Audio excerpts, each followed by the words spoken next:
हरे कृष्णा। मैं नवनीत व्यास astro channel में आप लोगों का फिर से बहुत बहुत स्वागत करता हूं। 7 मई 2022 है, शुक्ल पक्ष है। 2:56 तक षष्ठी तिथि रहेगी। उसके बाद सप्तमी तिथि आरंभ हो जाएगी। आज का जो नक्षत्र है पुष्या नक्षत्र है, शनिवार है। शनि देवता की बहुत सी पॉजिटिव एनर्जी आज आपको मिलेगी क्योंकि नक्षत्र पुष्या है। पुष्या का क्या मतलब है? पुष्या का मतलब होता है नरिश करना। जब आप किसी को नरिशमेंट देते हैं, चाहे वो भोजन में हो, चाहे वो अध्यात्म में हो, चाहे स्पिरिचुअलिटी में हो, चाहे थॉट्स की एक नरिशमेंट हो। कभी कभी इंसान इतना टूटा हुआ होता है, इतना डूबा हुआ होता है कि आपके थोड़े से प्यारे से वर्ड्स मोटिवेशन वाले, क्योंकि आप हो सकता है मोटिवेटेड हो और सामने वाला ना हो। और जब भी आप मोटिवेटेड हो ना जिंदगी में, तो ढूंढा करें दो चार ऐसे डीमोटिवेटेड लोग जिनको मोटिवेट कर सके। आपकी मोटिवेशन और बढ़ जाएगी, आपका कर्म और अच्छा हो जाएगा। पुष्या नक्षत्र में नरिशमेंट से जुड़ी हुई चीजें की जाती हैं। जैसे अगर आप कोई मेडिसिन लेना चाहते हैं, कोई ट्रीटमेंट करवाना चाहते हैं, वो कर सकते हैं। ये तो हुई कलयुग की बात। आपको सच में एक बात बताऊं कि सबसे ज्यादा नरिशमेंट आपको कौन सी चीज देती है? भोजन नहीं देता है। सबसे ज्यादा नरिशमेंट आपको अगर कोई चीज देती है तो वो देता है भगवान के साथ जुड़ी हुई भक्ति, भगवान के साथ जुड़ा हुआ आपका प्यार। ये सबसे बड़ी नरिशमेंट है। आज आप अपने घर का मंदिर साफ करके उसको सजा सकते हैं।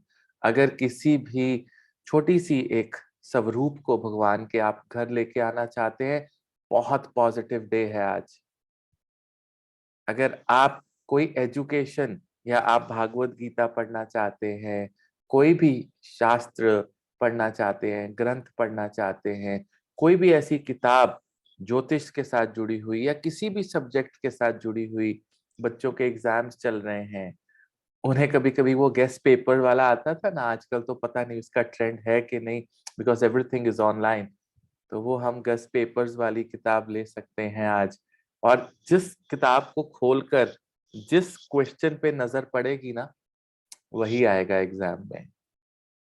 इतनी भी श्योरिटी है, क्योंकि नक्षत्र की शक्ति पूरे यूनिवर्स में फैली होती है। हर एक जातक को, हर एक नेटिव को वो इफेक्ट करती है। आज कोई भी हार्श काम, कोई भी ऐसा काम जहां पर लीगैलिटीज इन्वॉल्व हो, प्रैक्टिकलिटी इन्वॉल्व हो, वो मत करिएगा। वो सफल नहीं होगा। आज नरिशमेंट देने का, प्यार देने का समय है। उपाय क्या करें? एक तो पीपल के पेड़ की आज पूजा अवश्य करें। शाम को छोटा सा एक दीपक जलाएं सरसों के तेल का, और 8 परिक्रमा करें। ये दीपक 9 बजे से पहले पहले और शाम के 6 बजे के बाद आपको जलाना है। और परिक्रमा 8 परिक्रमा करते हुए ओम नमो भगवते वासुदेवाय, ओम नमो भगवते वासुदेवाय, इसको 8 बार बोल दें। फिर देखिएगा कि जिंदगी में कितनी पॉजिटिव नरिशमेंट आती है। आज फ्लावर्स, फूल का कोई ना कोई पौधा घर पे लाना चाहिए, या आप उसको कहीं पे प्लांट कर सकते हो। आज के दिन माँ की आराधना, देवी की आराधना करनी चाहिए। जो भी आपकी इष्ट देवी है, कुल देवी है, उसकी आराधना अवश्य करनी चाहिए। बहुत बहुत नरिशमेंट आपको मिलेगी। अब मैं सवाल ले लेता हूं। मैंने कुछ सवाल सेलेक्ट किए हैं, और ये तकरीबन, मेरा मन तो होता है कि मैं बहुत सारे सवालों के आपके जवाब दूं, बट लिमिटेशन है। पहला जो सवाल मैंने लिया है, रजनी रहेजा, इन्होंने सवाल लिखा, प्रणाम गुरुजी, डॉटर्स के लिए ऐसा क्या संस्कार दिया जाए कि उनके जीवन में प्रॉब्लम्स आए तो वो बचपन से ही ऐसे कर्म करवा दिए जाएं ताकि वो हर फील्ड में प्रोटेक्ट रहें, एंड माँ की, मदर की तरफ से सारी मदर्स की टेंशन का सोल्यूशन हो जाए तो प्लीज बताएं। सो इनका क्वेश्चन ये पूछना चाहती हैं कि क्या ऐसा डॉटर्स को जो है आपको संस्कार दिए जाएं ताकि मदर्स को टेंशन ना हो। देखिए, मेरा सबसे पहला सवाल तो आपसे ये है, कभी कभी सवाल का जवाब सवाल होता है कि why only daughters, you know, लड़कों को क्यों नहीं, बेटों को क्यों नहीं। आप सवाल पूछिए कि बच्चों को। मैं जानता हूं कि भारत के अंदर और पूरी दुनिया में पिछले 50-60 सालों में और उससे पहले भी कहीं ना कहीं पर कलयुग के अंदर फीमेल्स की दुर्गति हुई है। देखिए, और इसलिए डर ज्यादा है कि बेटी है। लेकिन पहली बात, हम कभी भी बेटी और बेटे को, मेल और फीमेल को कभी कंपेयर हमें करना ही नहीं चाहिए। बहुत से पेरेंट्स ये सिखाते हैं कि you are equal, males and females are equal, बेटा बेटी एक समान। कहाँ है बेटा बेटी एक समान? आप मुझे बताइए, सत्य बोल रहा हूं मैं। टेक्निकली वो इसलिए एक समान नहीं है क्योंकि दोनों यूनिक हैं। टेक्निकली एक और बात बताता हूं कि अगर आप बेटा बेटी को एक समान कर रहे हैं तो टेक्निकली आप अपनी बेटी को डाउनग्रेड कर रहे हैं। क्योंकि एक फीमेल, एक शक्ति जो है, कोई भी देवता हो, ऋषि हो, मुनि हो, उन्हें जब भी शक्ति की जरूरत पड़ी उन्होंने शक्ति को ही पुकारा है। एक फीमेल की शक्ति यहाँ हो सकती है, मेल यहाँ पे हो सकते हैं, लेकिन जो यहाँ पे इस लेवल पे जो मेल कर रहे हैं वो फीमेल इस लेवल पे नहीं कर सकती, और इस लेवल पे जो फीमेल कर रही है वो मेल्स उस लेवल पे जाके नहीं कर सकते। एक मेल कभी भी अपने अंदर 9 महीने एक बच्चे को रखकर एक नेचुरल नॉर्मल डिलीवरी में जो दर्द एक माँ सहती है वो मेल कर ही नहीं सकता। There is no comparison. And if you start comparing and then start equalating them, try to make them equal, it is a mistake. आपको अपनी बेटी को गाइड करना है कि बेटा आप यूनिक हो। सबसे पहले कभी भी अपना कंपैरिजन किसी के साथ मत करना। जीवन में अगर आप अपनी बच्चियों को, अपने बच्चों को, बेटों को, बेटियों को संस्कार देना चाहते हैं तो सबसे पहले आप उन्हें पेशेंस का संस्कार दीजिए। और वो बच्चे पेशेंस कैसे, आप उनको उपदेश देंगे कि आप पेशेंस रखें अपने जीवन में? नो, आपको उनको डिस्प्ले करना होगा कि आप भी बहुत जगह पे पेशेंस रखते हैं। कभी कभी लोग जिंदगी में आते हैं और आपको खराब करने की कोशिश करते हैं। उसका उपाय क्या है? उसका उपाय ये है कि आप अपने मंदिर में जाएं, छोटी सी एक जोत जलाएं उस माँ भगवती के आगे, उस माँ शक्ति के आगे, और कहें कि माँ मुझे पेशेंस बख्शना, ताकि इस पेशेंस के साथ मैं अपने जीवन को आगे लेके जा सकूं। बाकी सब तेरे हाथ में है, उसका जो करना है तू खुद करना। सबसे पहले आपको पोर्ट्रेट करना चाहिए पेशेंस को।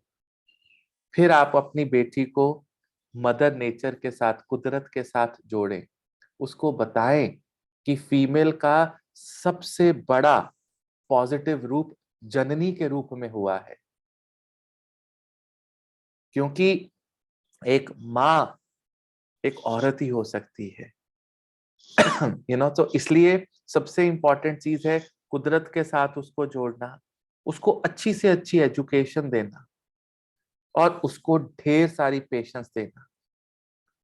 उसको अपने साथ खड़े होके किचन में काम थोड़ा थोड़ा उसको बताइए। क्योंकि एक माँ एक बेटे को सारी जिंदगी प्यार करती है।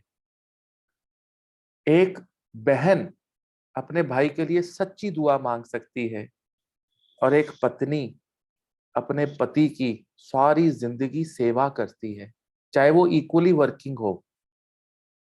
तो कहाँ पे कंपैरिजन है? मेल भी काम कर रहा है, फीमेल भी काम कर रहा है, दे आर इक्वल? नो, वो घर आके घर का काम भी कर रही है और उसकी सेवा कर रही है।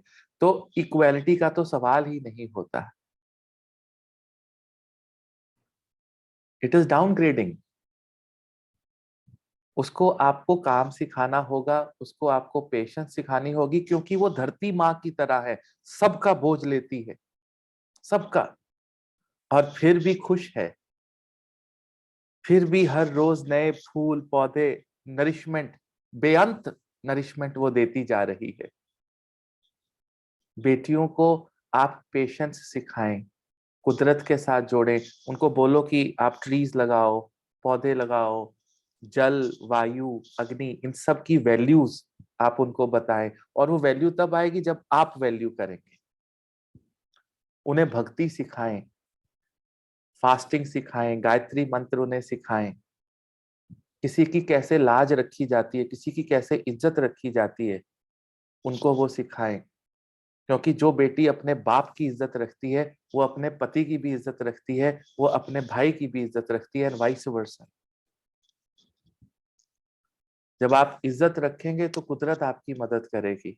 आपको पता है कि हम गुरुद्वारे में जाते हैं सिर पे ऐसे बांध के, वो क्यों जाते हैं? क्योंकि हम अपने गुरुओं की इज्जत करते हैं, सिर ढक के जाना, राइट। और जब गुरुओं की इज्जत करते हैं तो गुरु हमें इज्जत बख्शते हैं। इतनी चीजें हमारे शास्त्र, हमारे मंदिर, गुरुद्वारे, मस्जिद सब सिखाते हैं हमें। आप सिखाना चाहते हैं अपनी बेटी को, क्या संस्कार देना चाहते हैं, तो आप अपने अंदर वही संस्कार लेकर आइए जो आप अपनी बेटी को देना चाहते हैं, वही संस्कार उसमें आ जाएंगे। सिंपल।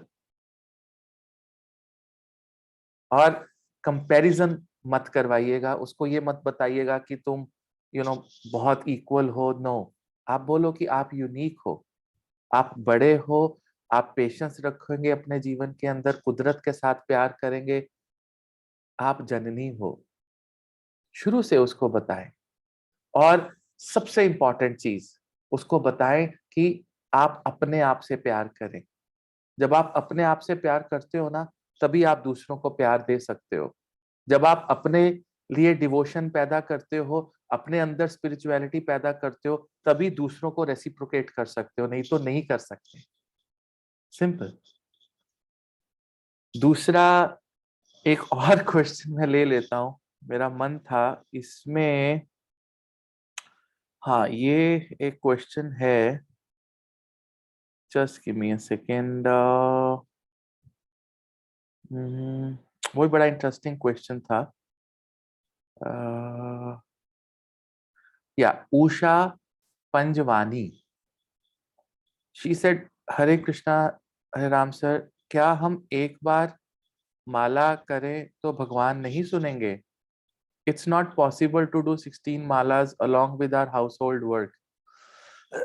फैमिली अपसेट होती है, फिर दूसरे भी चालीसा प्रेयर्स करने होते हैं, प्लीज गाइड करें। देखिए, नाम श्वास श्वास सिमरो गोविंद, मन अंतर की मीटे चिंत। तो बेसिकली आपको अपने काम छोड़ने की जरूरत नहीं है, श्वास श्वास सिमरो गोविंद, एवरी सिंगल सेकेंड। आपको लग रहा है मैं ये वीडियो बना रहा हूँ, आपसे बात कर रहा हूँ, क्या मेरे अंदर इस समय राम राम नहीं चल रहा? जागृत अवस्था में राम राम चल रहा है। Why to think that I'm working and then I'll complete my work and then I'll do the mala? चाहे रीझ में हो, चाहे खीज में हो, चाहे प्रॉब्लम में हो, चाहे खुशी में हो, गमी में हो, काम कर रहे हो, नाम तो आपके मन ने जपना है, आपकी आत्मा तक उसने पहुंचना है। उसके लिए कौन सी प्रक्रिया और कौन से फ्री टाइम की आप बात कर रही हैं? Tell me, do you really want to hold a mala and and then do it? Why? Do it inside 24/7, 365 days. Sai अपने नाम को रीझ बजो चाहे खीज, धरती पड़े तो उपजेंगे उल्टे सीधे बीज। चाहे राम राम कहो, चाहे मरा मरा मरा कहो, है तो राम ही। You will get the results 24/7, 365 days, with your every breath you should say Ram, Shri Ram, Shri Ram, Shri Ram, Shri Ram. Why do you need a separate time for mala? काम करते, उठते बैठते, सोते जागते करो ना। 16 क्या 32 64 100 माला कर लोगे रोज की। Why limited to 16 rounds? Why limited to one round? You can do it. एक लास्ट क्वेश्चन ले लेता हूँ। I think I will not name that person because ये थोड़ा सा मैं उसका नाम नहीं लूंगा बिकॉज ये चीजें मैं अपने जीवन में गुजरा हूँ, इसलिए मैं नाम नहीं लूंगा। अच्छा बुरा वक्त तो सब पे आता है। किसी ने पूछा गुरुजी बहुत अर्जेंट नीड है, गोल्ड लोन लेना है, किस तिथि में लूं? ठीक है, नाम नहीं लूंगा उनका। मैंने भी जीवन में गोल्ड लोन लिया, बुरा वक्त था, फिर अच्छा वक्त भी आया। तो लाइफ का पैटर्न एक जैसा नहीं रहता। गोल्ड लोन स्पेशली ट्यूसडे और थर्सडे, मंगलवार और गुरुवार को नहीं लेना है। आज पुष्य नक्षत्र है, आप लेना चाहते हैं आज ले सकती हैं या ले सकते हैं, राइट। लेकिन कोशिश कीजिएगा कि तिथि नक्षत्र जो भी आप देख रहे हैं, लेकिन ट्यूसडे एंड थर्सडे। और जैसे कल पुनर्वसु था रेपिटेशन वाला, तो पुनर्वसु में मत लीजिए because it is going to repeat again and again. Okay, so be very careful. Coming Monday आप ले सकते हैं, आज ले सकते हैं, आप ले लीजिए, ठीक है। सो आज इतना ही। आप क्वेश्चंस लिखते जाइए। जिस दिन भगवान कृष्ण मेरी नजर आपके क्वेश्चन पे डालेंगे, मैं definitely I pick your question and answer. तब तक आप सबको प्यार भरी राम राम, हरे कृष्णा।